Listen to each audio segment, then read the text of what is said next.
Yo, so welcome to Father Figure, where modern fatherhood meets real conversation. Today, we're talking about the first day out, leaving the hospital, stepping into real life as a dad.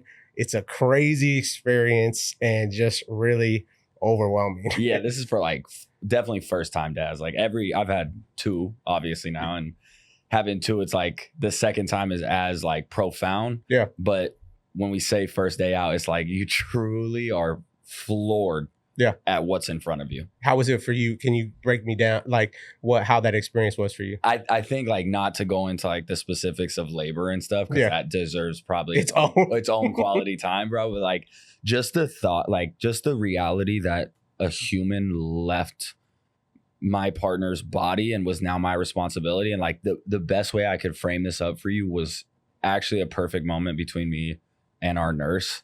So once you have the baby, as y'all know, you know what I mean? You get a night nurse and she's caring, and they're so quick to act with your child, make sure that they're breathing and stuff. You're almost being invited in to work with your child. It is a lot of that. Yeah. Yeah. So go ahead and cut the cable or the cord. Go ahead and, hug your baby for the first time, skin to skin, yada, yada, yada, yada.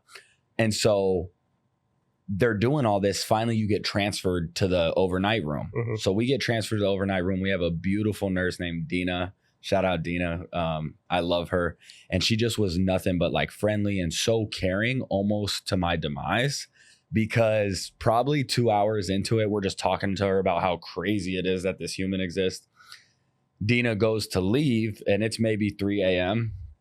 And I could tell Rachel was feeling the same exact way I was. And I had to speak for us. Yeah.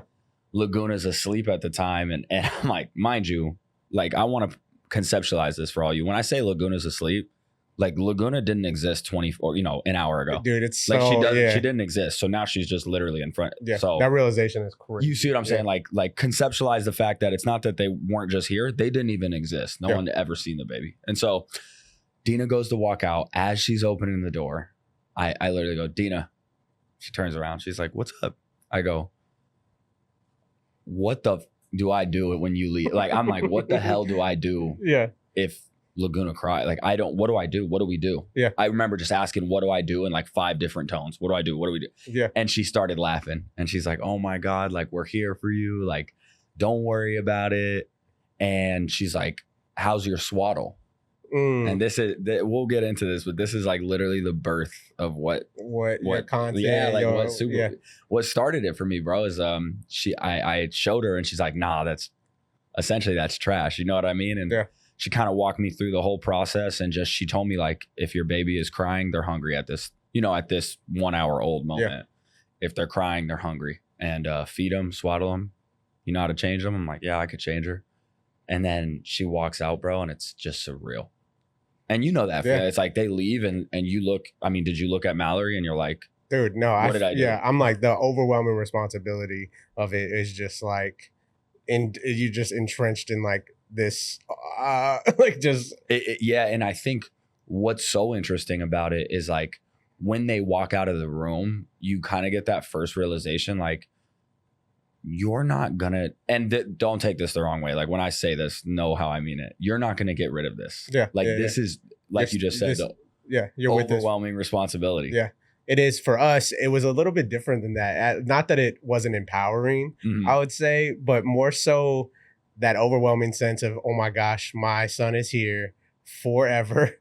And I felt, not that I didn't feel equipped to do what we were going to do, but I think I felt just what's the next step? What do I do next? Mallory's healing, going through this whole process.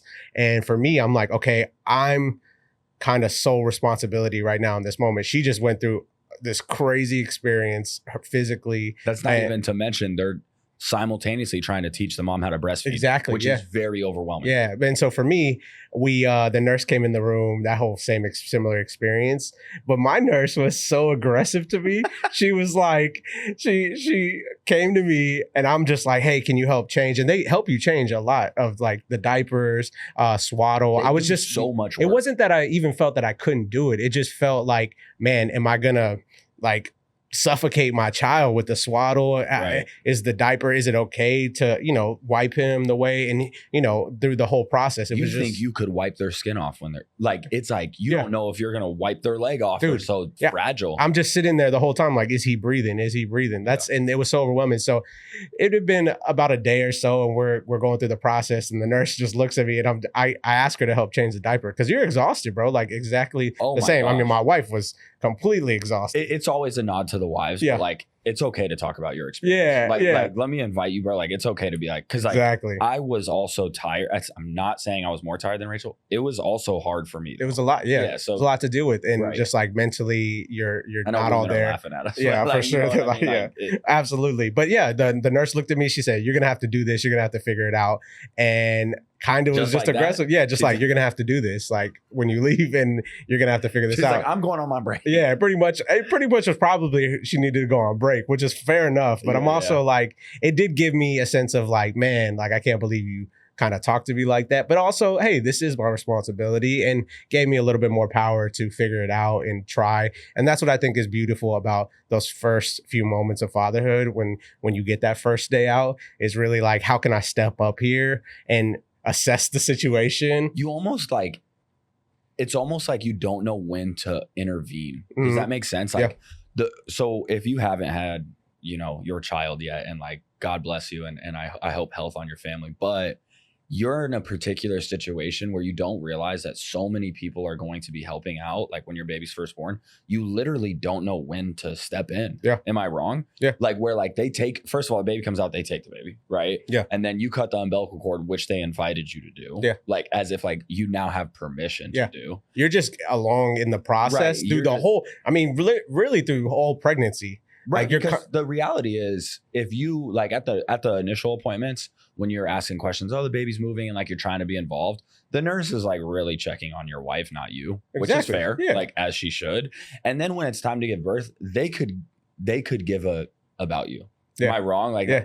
they could truly get rid of you and not even think twice. They're probably used to it. Exactly. Already. Yeah. And it's funny, at all of Rachel's appointments, to that note, all of Rachel's appointments, they would always pull her in the room first. Mhm. Just be like, hey, are you safe? And like, because they're so used to you not existing. And that's honestly the birthplace of this whole idea. Yeah. It's to really kind of destigmatize what we've seen Right. and what we, And it's nothing against them. But Yeah. of course, it's just really to say, fathers are present and they want to learn and grow. And I think for us, this platform really invites that, because those moments, specifically for what we're talking about today, it's overwhelming, but it's also an invitation to step up and lean in, Right. And I think for those dads out there who, like you said, are maybe haven't gone through that process yet, or in this like season of like few months, or like waiting. they're tuning in because Yeah. they're like, I'm about to have my first day out. Yeah, I would say what I would say to you is, man, take it easy, be slow, just embrace every moment of unease, confidence, Be present. be present, because those moments go quick. Now you have 2 under 2, and it's like, it moves quick, and the moment just goes. So it's Yeah. interesting how it keeps moving. And I say be present because like all of this stress building up, like you're gonna be stressed day of. I promise you. Yeah. Like you will be stressed. No need to stress before that. Yeah. Like What's- I wish I could go back and like not be as stressed leading up. Yeah, absolutely. And we talking specifically about that first day out. What are some things maybe you did well? Maybe 1 or 2 things that a dad listening can take away. Like, hey, I did well, or don't do this. Is there 1 or 2 things maybe we can go through just to preface a little bit of those dads who are maybe tuning in right now? Yeah, I think that, and this is like, it's comical now to say, but like I'm not joking when I say it. Like, get good at the swaddle. And I mean, and like I know it sounds funny coming from me. That's the video. We could do a whole conversation on social media and content, but like to give you all an idea, when I got home from Laguna, I posted that video of swaddling her, and I woke up the next morning and it was at 2 million. That's crazy. So overnight, Yeah. right? Obviously, it's at, let's say 17 million. When you did that video, do you feel like you were super confident in the swaddle? Yes, You were. So that's what I'm saying. Yeah, and that's almost a nod to your question. Is by that time, Dena has like that joke about Dena teaching me how to swaddle and saying it was bad in the hospital. It was almost like a rite of passage. So Yeah. Dena taught me that night, told me mine was bad, and I relentlessly practice the swaddle. Relentless. To the point that when I go to leave, Dena's back on shift because, you know, it was like she had like maybe 1 day on, 1 day off or something. Yeah. And we were there like 3 total kind of span days. When we go to check out, we see Dena again, and I like let her check my swaddle. It was like this rite of passage, and she's like, "That's a damn good swaddle." Yeah. Like we left, and the other nurses were like, "That's like," the nurses would come in and be like, "Who swaddled?" Hey, I remember someone cool. really asked who swaddled Laguna towards the end, and I was like, and Rachel was kind of just, you know, alley-ooping me. She's like, "Actually, that's him," and she was like, "This is great." Yeah. And really learned that, because that being confident in that swaddle, it changed our experience as parents, because babies really do need that. There's a lot of conversation and kind of like up in the air arguments about the swaddle at times and how long the baby should have it.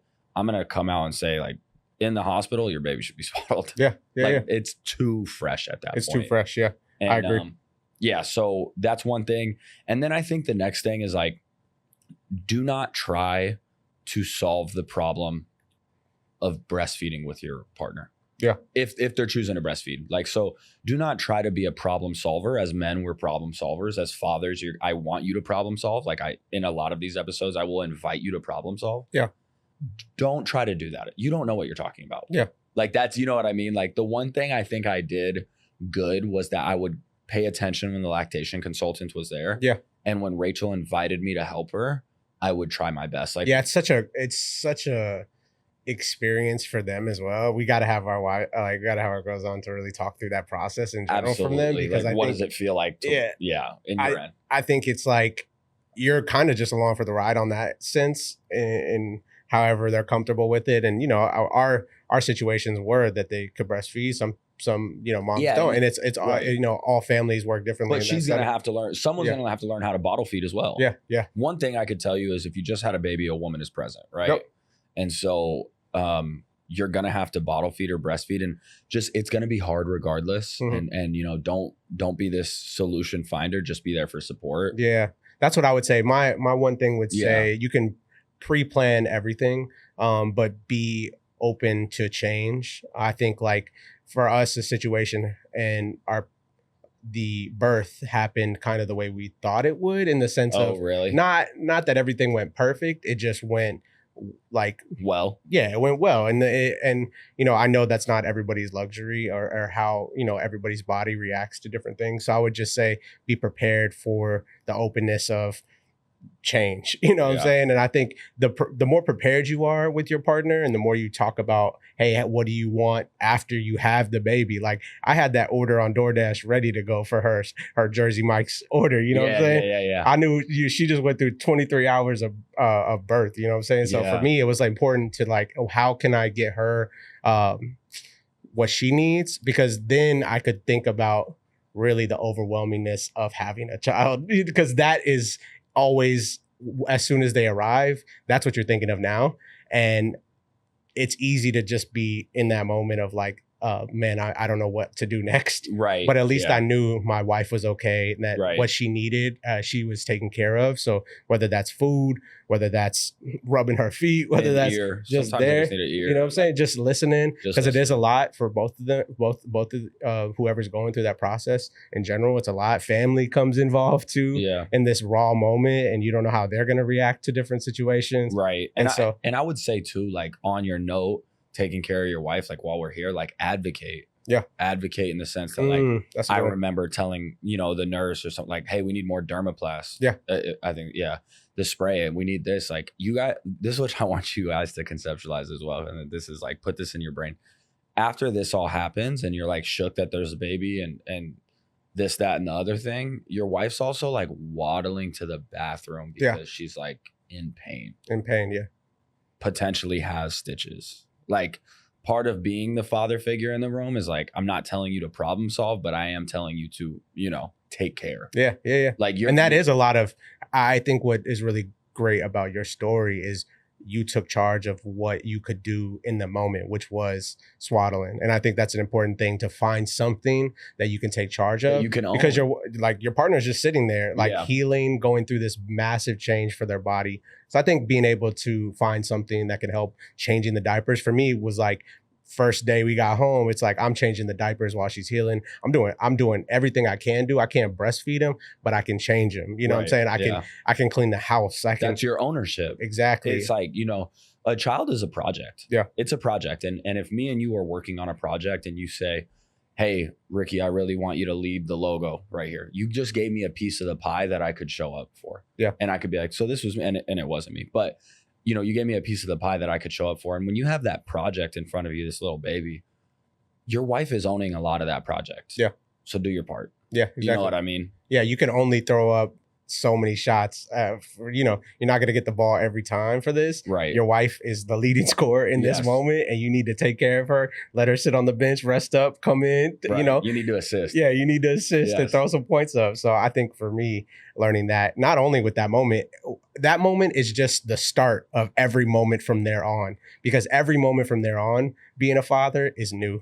And you're figuring it out from leaving the hospital to getting home to now developing a routine and figuring out what that looks like. It all changes from there. So I think if you can embrace those full moments of the first day out and really understand and just be like, this is forever, I think then we'll turn the path of kind of how your family operates. It changed your life, like being able to swaddle, do that. And, for me, it was like, how do I be present? Who am I now? And you're figuring that in the moment of who you are as a father now. And that's the most important thing. And that's kind of what birthed your situation. Yeah. I believe with the Stroke Club, like, I don't want to speak for you, but, you've created kind of a community out here in Brooklyn. And it's also, you're a product of your environment. I've thought that a lot because the people of New York just like kind of rally behind, like when they get involved, they get involved. Yeah. You know what I mean? And I think that birthed the Brooklyn Stroke Club, because I think you likely knew who you were, but maybe you're like, what's my identity as a dad? Yeah.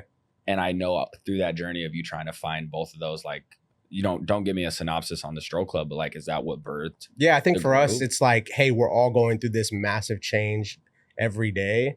How can I surround myself with people who are also going through that and rally around people who are championing that? Right. Because I have friends, I have family, like I have people who support me, who are glad that I'm a dad, who've been with me through life. But having friends who are fathers who also are in the same experience, like currently, makes it feel a little bit less of I'm on this island alone, because fatherhood in those first moments from the first day, it isolates you to a place where you're invested in your family. Not that you're like not trying to be around people, it just makes you really center in on how this is going to operate and move. Like, this is something that needs your complete attention. Absolutely. Yeah. This is something that needs your complete attention. Yeah. And I almost like challenge you new fathers and people about to be a father that if it's not taking all of your time up, you're doing something wrong. Yeah. We, speaking on that a little bit on the Stroke Club, I put a question out to our Discord about what was the craziest story. A community note, if you will. We'll do some of these more as we do more content for sure. But I asked what was the craziest experience for dads in the chat. I got a bunch of responses, but one of them was really heartwarming and just like something to think about as you go through this process. That it's not all singular. Everybody has a different experience. Well, we had one of the dads who said that his wife was in a coma for 4 days after birth, and doing that, I mean, imagine. Yeah, we'll link. We actually have the article here at NYU. We'll link it in the episode. But it's just something to note. Their baby's healthy. Wife is healthy now. Yeah, we should have. Yeah, of course.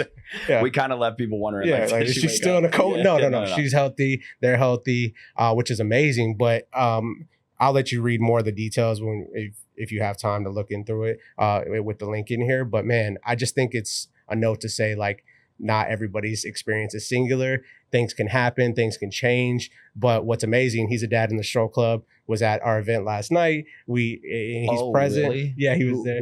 Who? He asked a question, the last question. Oh, wow. Yeah, Eric, yeah. Okay, yeah. I wish I would have known that was him. I probably owed him an handshake. Yeah, dude, no, it's amazing. Because I think it's cool because for the dads to be able to share that about their experience. And I know it's not about him a lot so much at that moment because his wife's going through it. I mean, she's literally in a coma. She's the one that went through it, but it's just a beautiful thing it's a beautiful thing to see fathers rally around their family in moments of uncertainty or scared moments like that. And I hope for anyone listening who maybe had not the best experience, I wouldn't say the best isn't the right word, who didn't have a seamless experience or maybe the ideal. Yeah, it's not a scale. I would say more of a experience where you thought it would go a certain way.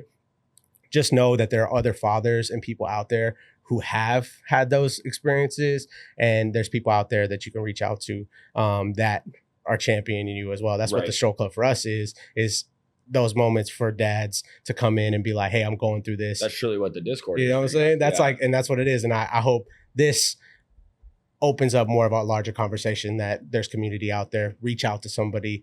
Don't just do it alone. And you need to be strong, of course, but you also just need to be vulnerable. And I think that's something with fatherhood that we have to tap into more, and that, what we're trying to do with this series that we're doing for sure. Yeah, definitely. I think that it's like the note from the community is, one, when we all started, I was that same dad. Yeah. Like, remember that. Like, if I'm here talking now, it doesn't change that I was that same dad when my child was born. And I'm that same dad today. And I think the note from the community is more of like, I wanted all of us to hear your story, my story, and then that story, and know we all ended up in the same place. Yeah. We all love our families. We all love our child. All of our children are healthy. And so as you go through your experience, if it's not seamless, like, do not get stuck on the nuances of the situation, and do not be like, well, when I was listening to this, it's okay. Yeah. It's okay. Be there for your wife. Learn how to swaddle. Yeah, because the only thing that's going to matter is what happens next, right? And how you show up for her, how you show up for your child, and then for yourself, because ultimately it's forever. It's a forever thing. And you'll see, I think one of the most sobering moments is realizing, like, tell me if you felt this, like, this is all I got. Yeah, this is all I got. And this is the shift also too, is this is all that matters. Like, like my family, it's like nothing else really even matters after this. Like, nobody, my job, my family, apart from this immediate family, it all matters to some extent, of course. But like, the only thing that really matters is the safety, support, and love of the family that the 3 or 4 or however many people are in that room and that are living in your household. It'd be like, if anybody watches the little Marvel movies and like Thor snapped his finger and everyone disappeared, like, as long as the people in that room didn't disappear, you're going to be okay. Yeah. So Thanos, not Thor. Yeah, sorry. Hey, man, I got to correct you. Okay, we got some Marvel fans, man. You got to correct you on that one, bro. Focus on your kid. Focus on your kid. Focus on your kid. Stop not Thor, Thanos. Well, man, we appreciate you for listening today on this episode. If it's your first day, if you're preparing for the first day, or man, you're in fatherhood, man, we want you to know we support you. That first day out is overwhelming, but and comment down below if you guys got a crazier story than your wife being in a and know that crazier doesn't mean more detrimental. Yeah, to anyone's health. I don't want to see in the comments, anything horrible. Yeah. So, but what I mean is, tell your story too. We'd love to see it, man. And I think that the notes from the community are most important. And yeah, I think the more that we see stories like that, or hear from dads who are who went through things hard, overwhelming, scared, funny, all those things, I think it humanizes the experience a little bit more. And that's our hope here, is to really continue the conversation, because like we said, it's forever. Fatherhood, right? You don't clock out of fatherhood. Exactly. It's never going to end. And I know one thing for sure, right? I love my child, and my child's always going to be there. You know what I mean? I know one thing for sure. And so just share your story, because sharing, like we're doing now, is kind of what's making it more human. Yeah, absolutely.